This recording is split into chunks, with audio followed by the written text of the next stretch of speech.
Hello everyone. So it was a normal day in the market, normal expiry. वही है market range रहा पूरे दिन, कुछ ट्रेड नहीं मिला। कॉल पुट जो करता रहा उसका एसएल गया, सेलर्स ने कमाया आज, तो बायर्स ने कुछ कमाया नहीं हुआ। जो छोटे बहुत थे स्कैल्प मिले होंगे वो मिले होंगे, बाकी तो ठीक गया। स्टॉक स्पेसिफिक रहा मार्केट, स्टॉक्स पे अच्छे मूव मिल गए। मैंने अपडेट भी किए थे कुछ मूव। बाकी यहाँ पे हम लोग देखते हैं कि कल के लिए, वेडनेसडे के लिए क्या हो सकता है ट्रेड प्लान अपना, कौन से लेवल्स काम कर सकते हैं। सबसे पहले तो अगर 1 आवर के टाइम फ्रेम पे हम देख रहे हैं तो ये वाला जोन जो कल का इम्पोर्टेंट जोन था, कल का हाई, वो वाला इम्पोर्टेंट जोन अपना है। बाकी ये वाला ट्रेंड लाइन तो जो आया हुआ था लास्ट प्रीवियस वीडियो में कल के, वही ट्रेंड लाइन दे रहा है। ये अपना वर्किंग है, तो इसको फॉलो करते रहना जब तक इसके ऊपर ब्रेकआउट ना आ जाए। बाकी अगर 1 आवर पे देखें तो एक इम्पोर्टेंट जोन ये वाला है, छोटा सा अपना पिन बार सेटअप था 15 मिनट का। ये 24,060 से 24,080 का जोन है, एक इम्पोर्टेंट होगा। बाकी इसके ऊपर हम 15 मिनट पे देख लेते क्या कर सकते हैं। जैसे कि कल का हाई है 24,011 के आसपास का, 11 का, वो एक इम्पोर्टेंट जोन है, तो उसको ध्यान में रखिएगा। नहीं यही है, आज मार्केट खुला पूरा रेंगते 24,000 गया। यही है, कल एक्सपेक्टिंग कि इसके ऊपर गैप अप खुले, देन यहाँ से अपसाइड जाए। तो ये देखना है कि कहाँ क्या होगा। बाकी अगर समझिए कैसे कर सकते हैं हम यहाँ पे प्लान अपना। फ्लैट ओपनिंग हो जाती है, अगर यहाँ पे फ्लैट ओपन होता है और यहाँ से डायरेक्ट ब्रेक कर देता है, तो एक चांस है कि एक बार में डायरेक्ट खींच दे यहाँ तक 24 अपना नेक्स्ट रजिस्टर, क्योंकि यहाँ पे रहेगा, यहाँ इतना कंसोलिडेट हुआ है, धीरे धीरे ऊपर गया तो यहाँ पोजीशन बनी हुई है। एक बार को यहाँ ट्राई करेंगे कि ऊपर तक ले जाए, थोड़ा सा रिवॉर्ड मिल जाए, रिवॉर्ड का ट्राई करेंगे। बाकी यहाँ पे लोग देखेंगे कि अपसाइड गया है तो एक पुल बैक का वेट कर रहे होंगे कि प्राइस एक्शन को दिख जाए तो एंट्री करें। तो हो सकता है एक बार में ऊपर खींचने का पूरा दम रखता है, तो इसको ध्यान में रखना है। तो जो कैरी करके गया हुआ उसके लिए तो अच्छा है, नहीं किया होगा तो फिर प्राइस एक्शन आ गया तो और अच्छी बात है, नहीं तो फिर डायरेक्ट यहाँ दिखेगा और इसके ऊपर प्राइस एक्शन आता है तब हम ट्रेंड लाइन का टारगेट रखेंगे, नहीं तो यहाँ से रिजेक्शन ले सकता है, तो इसको ध्यान में रखना है। बाकी अगर फ्लैट ओपन होकर नीचे जाने लगता है तो थोड़ा सा दिक्कत की बात है फिर, क्योंकि रेंज में ही रह जाएगा, ये रेंज से मार्केट उठेगा नहीं।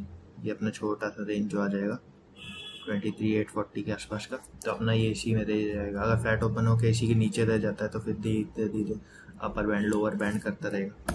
तो जब तक ये ब्रेक नहीं हो जाता तो कोई ट्रेड नहीं बनेगा, इसको ध्यान में रखना है।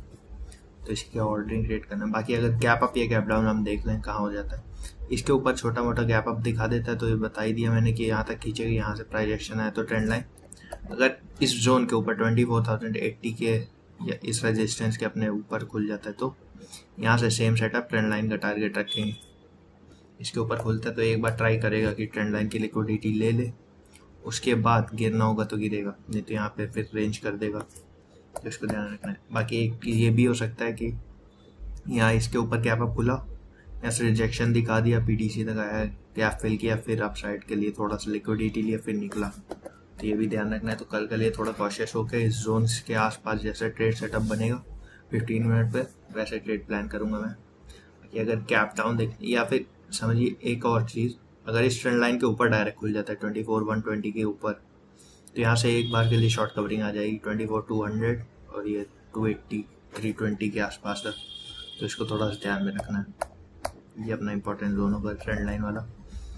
बाकी अगर कैप डाउन की बात कर लें, कैप डाउन अगर इसी जोन के नीचे होता है जो मैंने अभी बॉक्स बनाया था 24,840 के नीचे होता है, तो अपना 50 SMA भी है यहाँ पे, और यहाँ से एक समझिए इसके नीचे होता है और यहाँ से एक क्विक वाला कैंडल आ गया, यहाँ से रिजेक्शन, तो हाई कैसल लगी, आराम से ट्रेड करिए। फिर ये वाला गैप फिलिंग देखेंगे हम लोग, गैप फिलिंग यहाँ तक आ जाएगी, तो इसको ध्यान में रखना। बाकी अगर समझिए इससे भी नीचे गैप डाउन खुल जाता है तब तो फिर अपना गैप फिलिंग, उसके बाद थोड़ा पैनिक कर सकते कि इतना बड़ा गैप डाउन क्यों हो गया अचानक से, तो वो अलग चीज़ हो जाएगी। उसका सिनेरियो उस टाइम पे जो लेवल्स होंगे वो मैं टेलीग्राम पे अपडेट कर दूँगी या व्हाट्सएप पे। टेलीग्राम तो 22 जून तक बंद है, जैसे ही न्यूज़ आई है, पेपर के चक्कर में लोग का पता नहीं क्या क्या करते रहते हैं। खैर वो सब बात नहीं करूँगा मैं, पॉलिटिक्स की।